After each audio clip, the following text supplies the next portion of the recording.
Hello everyone, welcome back to CSE Code Concepts. Today I'm going to discuss a very popular classifier algorithm called as random forest classifier.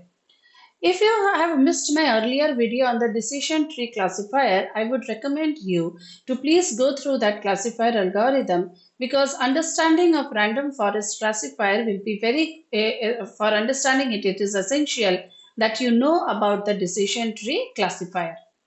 Now, before actually jumping into the random forest classifier algorithm, I would like to discuss something about called as an ensemble learning. Now, what is ensemble learning? It is combining the individual models for improving the predictability of the model. Means up till now, whatever we were doing, the models which we were creating, KNN, naive Bayes or decision tree, only one model was being created and whatever output the model was giving us, we were accepting it. Maybe if we are not satisfied with the output, we would change the hyperparameters. Like in KNN, I would like to change the nearest neighbors, how many neighbors I want to include. In naive Bayes, maybe I will change its other hyperparameters, or I will perform the decision based on the other attributes. In decision tree, I would like to change the attribute split or some other value. Okay. So in this case, we are going to we are getting only output from one model. But in case of ensemble learning, we are going to create multiple models and combining the multiple models, we are going to get the output. Okay, we are going to do the voting classification. So ensemble learning has two categories. One is bagging or bootstrapping and the second one is boosting. So what is bagging? Bagging means, let's say for example, you have a mixed training data and from that training data, using that training data, you are creating different models. Okay. So each one of them, some first model gave me some output results, fine. The second model gave me some other decision tree. Third one gave me a third decision tree and fourth one. Okay. So all the models are what executed parallelly. Understood? All models are being executed parallelly on the same training data and they are generating separate trees. And such as this type of classification is done in the case of a random forest classifier. And on the another hand, other type of ensemble learning is boosting, where the training data is passed into a model. The output what we get is given as an input to the next model. Okay, again it is generating some output. This output is given as an input to the third model and it is given as an output. Okay, so this is being performed sequential. So in bootstrapping or bagging, everything is done in a parallel manner where the outputs are what independent of each other. Whereas in case of sequential or boosting, the output of one model is given as an input to the next model. Okay. Now this is very important to understand ensemble learning because based on this bagging or bootstrapping, the random forest model works.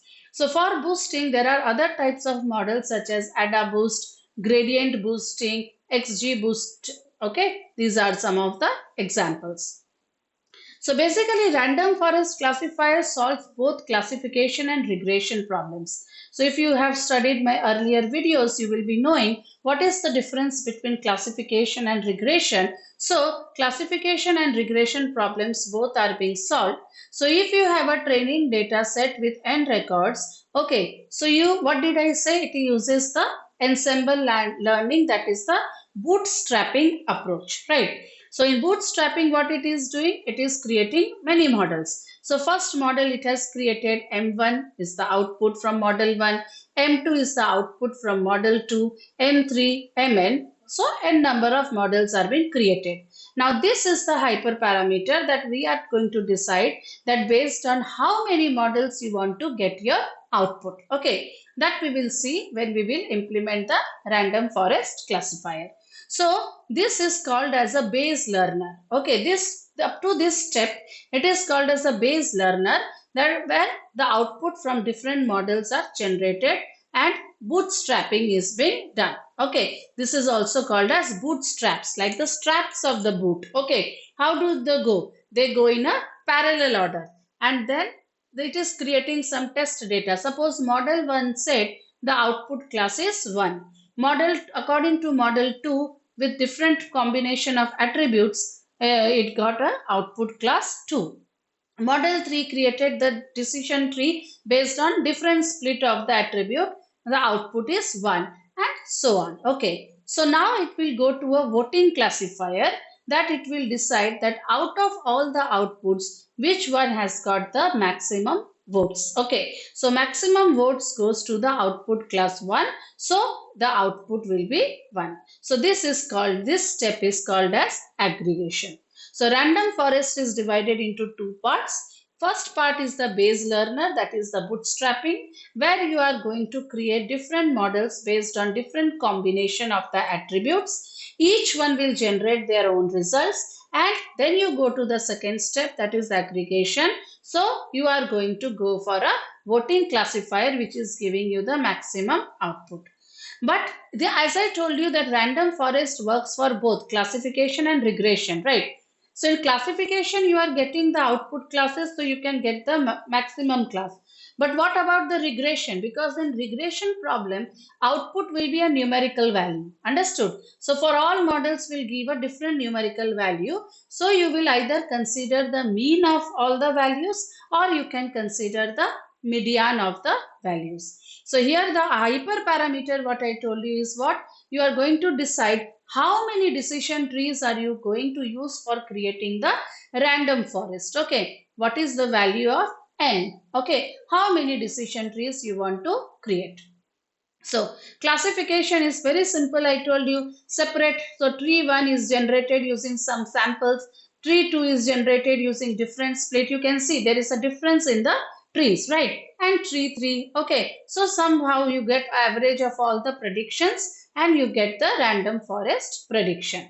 So training data set comprises of n rows, which is called as a base learner. So the decision tree with complete depth. Now if you are creating a huge big decision tree, I hope you have gone through my earlier video on decision tree where I have discussed this problem in pruning, right? Overfitted decision trees. What are overfitted decision trees? Means they go to the maximum depth as long as possible.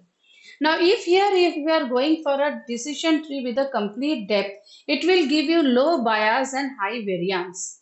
Now what do you mean by low bias? Means proper training to the training data set. Okay.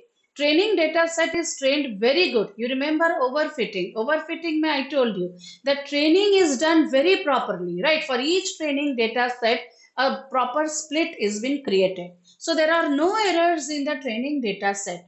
But high variance means what? In that case, training is very good, but the model will fail for the testing because we are not creating a general model. A general model will do what? They will incorporate all details of training as well as testing.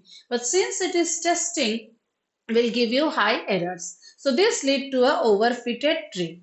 So in random forest, multiple decision trees are used and each will have a high variance. Each of them will have a high variance, right? So when you combine all the values, then the high variance will get converted into low variance. If you are considering only one tree, that is why people prefer random forest over decision tree. So if you are creating a decision tree with a complete depth, it will give you high variance. That means no errors on the training data, but many errors on the testing data. So accuracy fails. Okay. So instead of relying only on one decision tree, go for random forest where it creates multiple decision trees with high variance. But when you combine all the results, that value gets converted into low variance. So how do you decide the attributes? Let's say, for example, if you want to buy a car, right, and you are asking your friend, can you please recommend a car? Now this recommendation will change. Like a friend will ask, if first a friend is asking, what is your budget, right? First question which comes, somebody will ask, what is your budget? So budget is what? A feature, or you can say attribute. Based on that, he will advise. So okay, if your budget is within 5 lakh, go for this car. right? Second, this is the decision tree problem since the recommendations are based only on one feature, right? But suppose if you are asking many people about the recommendations for car, okay, so one will say if you want a way, if you are going to travel more, go for something with a very high engine capacity. So based on that we will give you some specification. Somebody says how, what's the type of usage, are you using it regularly or you are using it very less, so based on that you buy. How many seats, okay, how many people are you, how, what is their family strength, based on that. Okay, manufacturer, I will say that okay, these is very bad. They don't have good sales and all, so don't go for that. Based on manufacturer, facilities required. So these are different features. So if you are having a decision tree, so you will ask only one friend, he will give you a decision.